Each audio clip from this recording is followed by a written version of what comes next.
All right, guys. Well, thank you so much for doing this, Jamie. It's always a pleasure. And we are now joined by Yeah. the 20 valedictorian. And um, that's just the smallest amount of your accomplishments. But, um, and I now have you reported too, so this will be seen by a lot of people. So thank you again for doing this. It's always great to see you. But one thing I was thinking about last night is when I first met you, you were dead set on saying you told me you wanted to be a doctor and go to Mississippi State, and neither one of those things happened. No, they But did not. But that's not to say you're still doing some amazing things in the healthcare industry. So why don't you tell us a little bit about the path you took after you left from the high Okay.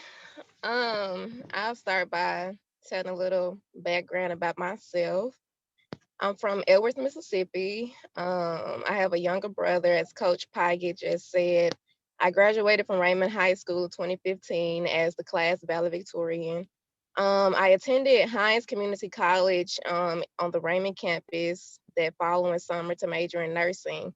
I did not go to Mississippi State when I was in school, even though I had the tour and everything like that done. They do not have a nursing program. So that was a major determinant as to why I did not go to Mississippi State.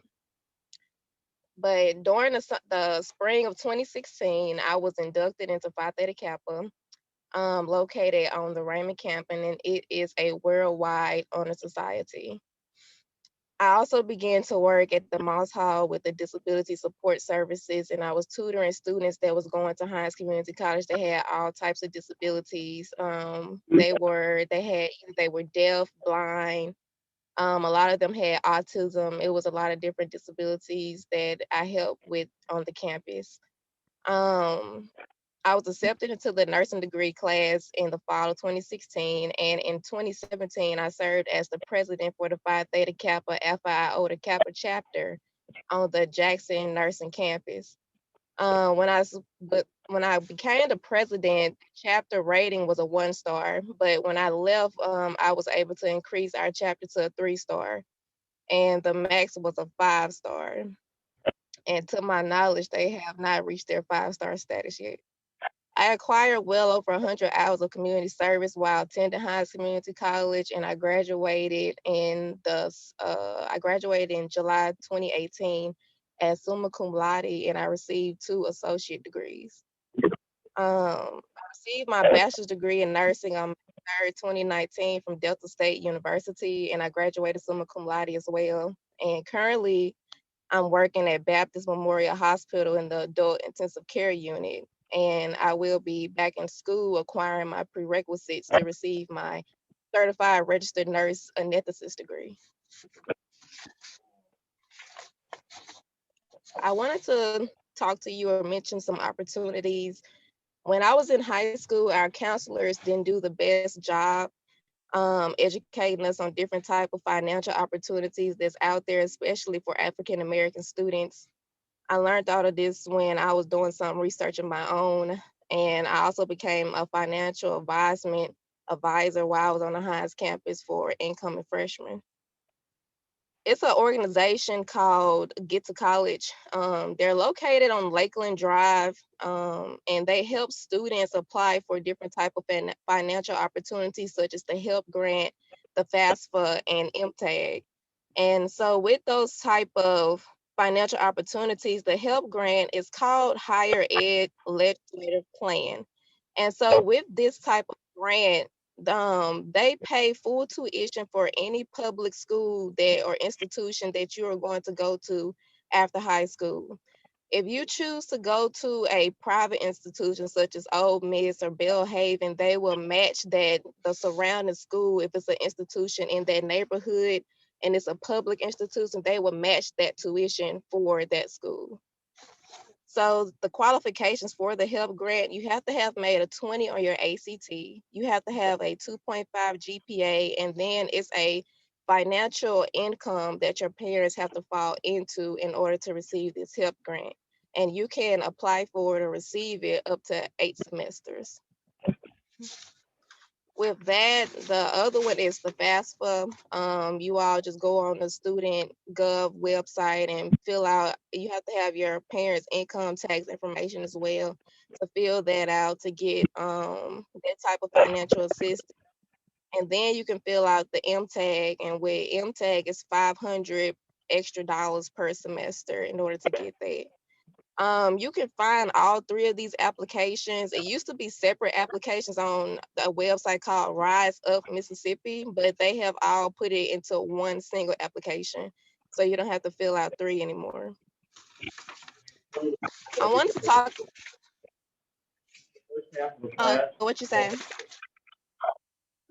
and all three of those things will be covered and we'll fill out the class as part of the class. So that you never had that Right. opportunity, but they Right. You can fill out all of those financial opportunities. And the good thing about with different type of schools, whatever you get back, it's allowed to stack. They will not cut you off, or they will not take away your financial rewards that you get. So I just encourage you all to apply for as much as you can, because you can stack your money. And whatever, when your tuition is paid for, the rest of that, you can pocket that. That goes to your personal bank accounts. And Hines Community College is several different scholarships that you can apply for as well. You have the Hines ACT scholarship, where you just make a 21 on your ACT. That's an extra 2,000 per semester that you can get for up to 2 years. And if you make a 25, that's $6,000. That's an extra 3,000 per semester. And a 29 or above is $12,000. That's an extra 6,000. They have the foundation scholarship where anybody can apply for that. You just have to have a GPA over 2.0. Those scholarships vary within price ranges. I think at the time when I was going, the highest was the Moss scholarship.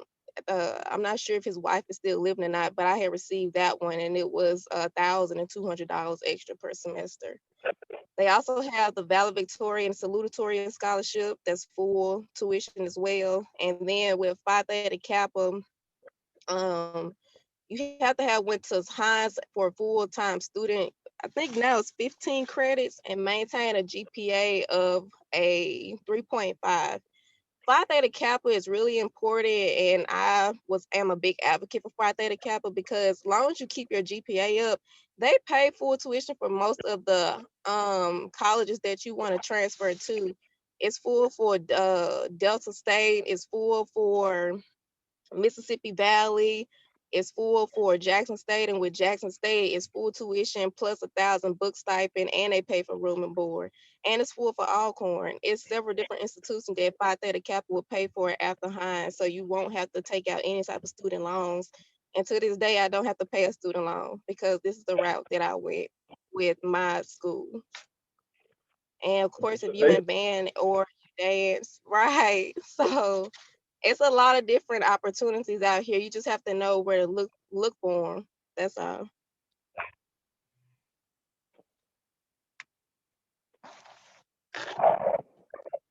can you talk a little bit about what you do at the hospital? All right. So what I do at the hospital now, I'm working in the adult intensive care unit. I'm mainly taking care of COVID-19 patients. I've been taking care of COVID-19 patients since March of this year. And with that, it's a lot of protective rules that we have to abide by. It's a lot of personal protective equipment that we have to wear every time we go into work. And dealing with the COVID-19 patients, it's just that whenever you all are out or out and about, please wear your mask and please just follow the rules, because the patients that I'm taking care of is grandma, mom or dad, sister and brother who haven't been anywhere, and their loved ones are out and not following the rules and regulations of wearing a mask, washing your hands. They get COVID, and I'm the one and I take care of them. And sadly to say, a lot of them don't recover from COVID. You know, they die. So that's what I'm doing right now in the ICU. So, and I told you this before, every year, and I've been hearing this for years, I hear a lot of young people that say they want to get involved in nursing, but just how difficult it is it's a nursing program as far as it's academic. It's not for the faint of heart. Nursing, truth be told, is no joke. When I was in nursing school, my class, we started out with over 100 students. And when I graduated, we only had 20 because it's so much that you need to know as far as nursing go, because somebody's life is in your hands and that is your responsibility to take care of that patient. It's serious. And I tell people all the time, if healthcare and taking care of somebody is not your primary focus, and you just want to go into it because right now the money is good, please don't do that. Please do something else that you are going to be passionate about. Because healthcare in itself is so many people in it right now just for the money and just for the wrong reasons. And it shows when they are taking care of these patients. And just healthcare itself is such tore up, and that it needs to be rebuilt. It's so many things wrong with healthcare as it is, and we don't need to add more people in it for the wrong reasons. And especially as African American people, I don't know if you all have learned about this yet, we fall into that bracket called health disparities. It's so many things that because of where we fall in our socio-economic status, but as far as healthcare goes, we fall through the cracks in healthcare. We don't get the healthcare that we need, and it's not just African American people, it's a lot of minorities in the population as well.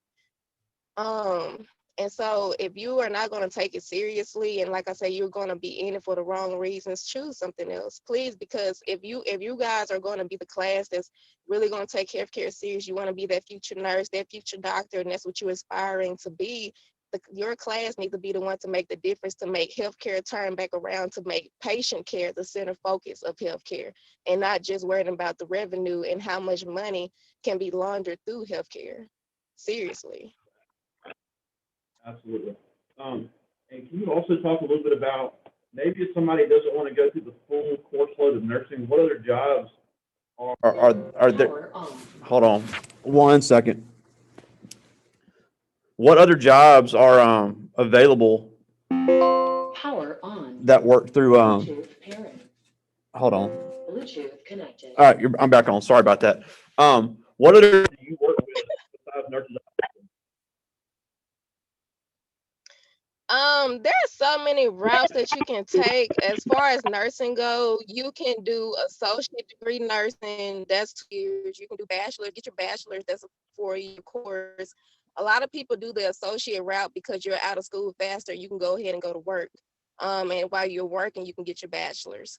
And then, of course, it's the nurse practitioner route. The only thing with the nurse practitioner, the family route, family nurse practitioner is getting very, very overly populated, especially in Mississippi. I know a lot of family nurse practitioners that I'm working alongside of because they cannot find a job in Mississippi because it's so overly saturated that they have to either move out of state to find a job or they have to go back to school for something else. The upcoming nurse practitioner tracks are going to be psych. Psych is really big right now, and acute care. A lot of people don't go into neonatal nurse practitioner. That's very, very rare, but it's also one of the highest paying nurse practitioner careers it is. If you don't want to do that, a lot of people, you can go to school to be a physician assistant. They make just as much as a nurse practitioner. You can go to school to be, and then with nursing, like I said, I'm going back to get my CRNA, which is certified nurse anesthetist. And so I'm going to be dealing with anesthesia. You have a lot of nurses that are traveling. You have a lot of nurses that you can do at home nursing, like home health. If that's more in your ballpark, you want to go do personal visits. They also have nurses that are consults for different type of law firms. When it's a patient that want to sue the hospital for whatever reason, they will hire a nurse to look over those files, to look over their charting, in order to see what errors have been made or pick up on errors that the common eye wouldn't see. And then for those of you who want to go to school and be a doctor, you can do that too. It's a lot of different avenues to take in healthcare. As somebody who grew up Black and rural in Mississippi, just like every single person in this room, and you're a perfect example of how you can still be successful. what, even if somebody didn't want to go into healthcare, how could you tell them to be successful when you grew up the exact same way they did? With being successful, just being honest, being growing up, you not coming from much, or you come from the country, wherever your background is, you just have to have that drive and you have to stick with it. It's a lot of things going to be challenges and obstacles, especially being a minority, being Black in Mississippi, being honest. You just have to use that to your advantage. You have to use that to power you. Of course, it's going to make you mad because still in 2020, I've had patients to call me little color girl, call me the N word or whatever. So prejudice is still out there, you know.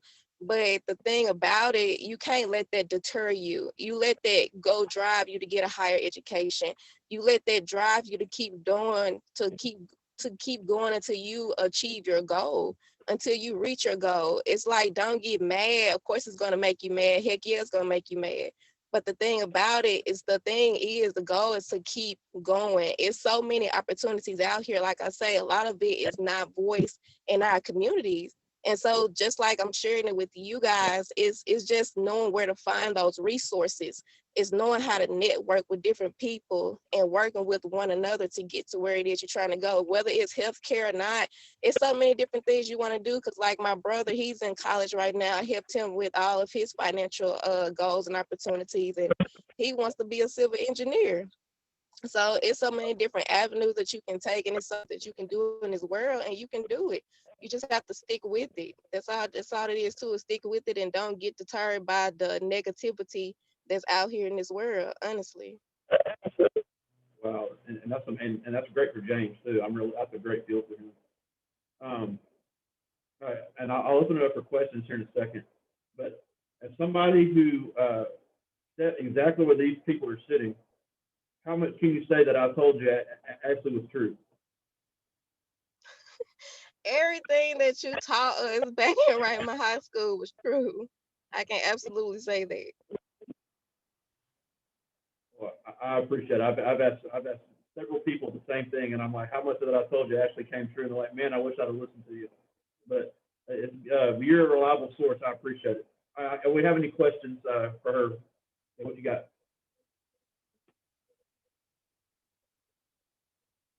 Oh, this is a good question. One of these young ladies is asking, were you ever exposed to COVID and test positive while you were working? Oh no. I was, truth be told, I don't know if I was ever exposed or not, because when COVID was just coming about in March, the testing, they weren't doing the everyday testing like they're doing now with every patient that comes to the hospital. They would only test patients whenever they presented the signs and symptoms of COVID, because at that time there was limited tests. At that time it was limited PPE. So when COVID first started back in March, we didn't have the PPE like we have now. Like they were talking about in the news. I don't know if you all was watching the news back then, but we did not have a lot of PPE. We didn't have the masks, we didn't have the gowns, and we didn't have the face shield. And so there were a lot of patients that after the fact that we would have taken care of, been around, and they would come back and test positive. However, I have been tested several times due to my job, and I have never had COVID. I follow all the rules and regulations of wearing my mask, washing my hands, and I've never had it. So in that sense, I've been exposed, I'm pretty sure, but I've never had it. Who else has something? What you got? Oh, this is a really good question. Uh, if you're working with, he's asking, do you have to learn any other forms of communication? Like if there's any, have you had to learn any sign language for any hearing impaired patients, or any Spanish or Spanish speaking patients, or anything like that? Yes, I would encourage you all to learn, especially Spanish, because in the next 5 years, Mississippi, the population is going to be Hispanic. It's mostly going to be Hispanic. I would encourage you to learn that, and I would encourage you to learn sign language. I actually have a minor in Spanish from Hines. I'm also going to be working on getting a degree in sign language as well, because we do have a lot of patients, especially with COVID. We've seen patients of all ethnicities, Hispanic, Native American, Asian, all patients of all different backgrounds. And it is a language barrier if you do not know how to communicate with your patients. Now the hospital, they're using a type of device where you just type in the language you want and you speak through the microphone and it translates to that patient. But it's still a lot of jobs where you can be a language interpreter, and they get paid really good money to do that too, if you know how to fluently speak several different languages.